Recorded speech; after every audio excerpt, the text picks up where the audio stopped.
So what do you do when the system is rigged against you?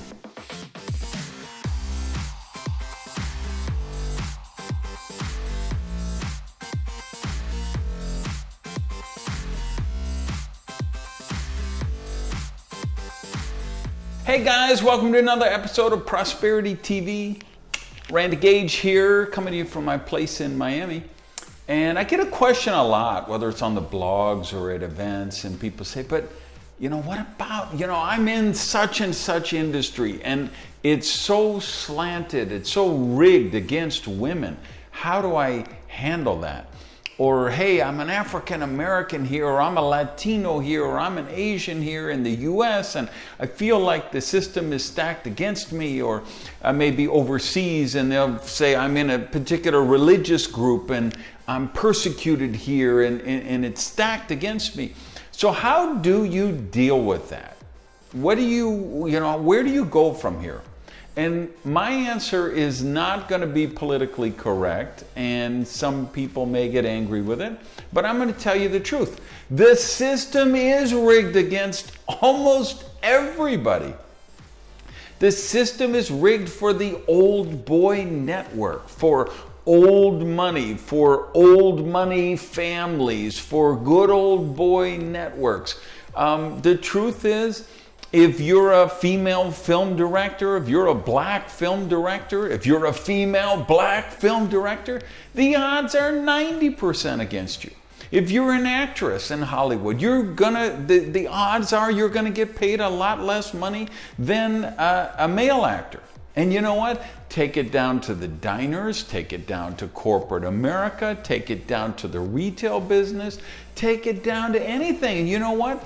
Those ceilings, that rigged system, that really is real. There are, all over the world, no matter where you are, there are people who will discriminate against you based on your gender, your race, your ethnicity, your age, your sexuality, your whatever. So how do you deal with that? You guys know, how many times have I told you, at the end of the day, it's always going to come down to, do you want to be a victim or do you want to be a victor? And choose mindfully, because you can't be both, right? So you got to kick the door in sometimes. Let me tell you, as a gay man, there are all kind of people who would discriminate against me. There are people who would literally kill me because I'm gay. There are areas of the world where that would happen. That's the reality. I have never let that be a limiting belief for me, right? The fact that I was in jail at 15 years old for armed robbery, that could be the most defining thing that could prevent me from success. But I refuse to let that be the case.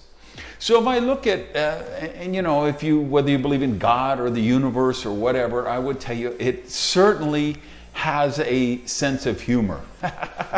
Because I remember who I was chatting with the other day. We were talking about consulting clients. And for years, I have always attracted these fundamentalist religious consulting clients.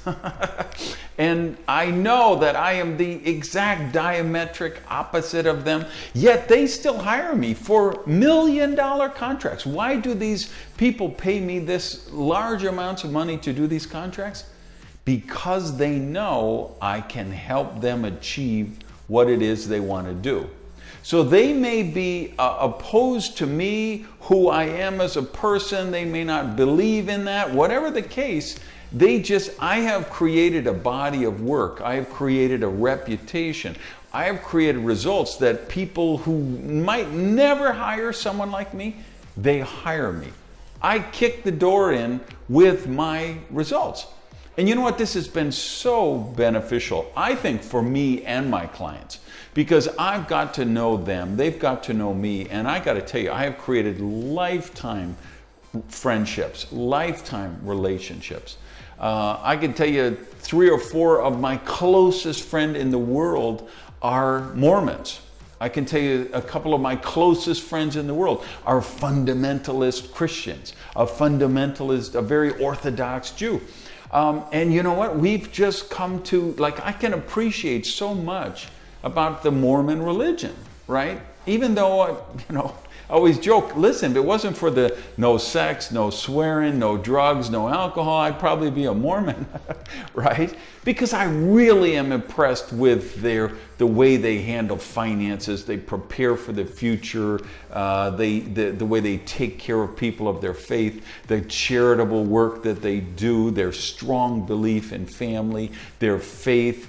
It's really empowering to them in many ways. And though I disagree with some of their dogma or doctrines, hey, I can learn from them and they can learn from me. And my relationships have been so enhanced by that. But I didn't let that stop me. And you can't let it stop you. If you look now, some of the biggest movies now out, Black Panther, first black director with $1 billion movie, Wonder Woman, biggest grossing woman movie directed by a woman, A Wrinkle in Time is just opening now, a female black director. And you could look all across situations. Oprah Winfrey. Think of the news business, the television business. Do you know how many obstacles there were against black women in television? And now Oprah is one of the wealthiest people on earth. Why? She didn't care about the limitations. She didn't believe on the limitations. When there wasn't, when she couldn't get in on somebody else's platform, she created her own platform. I saw this is happening in Afghanistan right now. There's some women newscasters have created an online platform for broadcasting the news because they can't do it in the traditional platform. So what about you?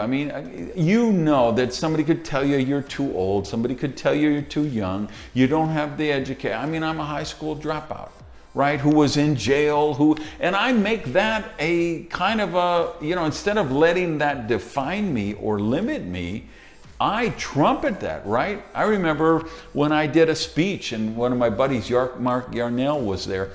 And I talked about being in jail at 15 years old for armed robbery and how I turned my life around. And he was like, afterward, he was like, dude, I can't believe you did that on a platform in front of thousands of people. And I'm like, why not? I celebrate that I made that mistake. I made those poor choices, but I grew from it. If you read the marketing material about me, I'm always talking about high school dropout who became a multimillionaire, right? I don't let those limitations define me or limit me.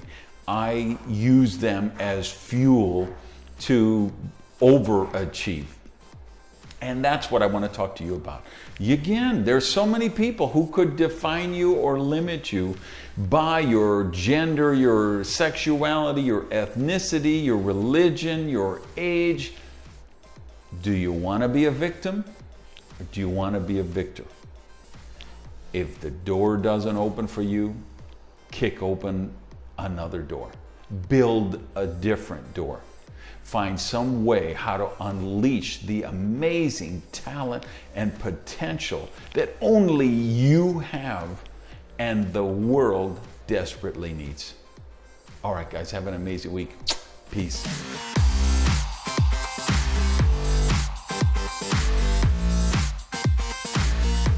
Hey, do me a favor, if you find the show helpful, go down and hit the share button. That'll open up Twitter, Facebook, and all those. And please share Prosperity TV with your world. See you guys next Monday.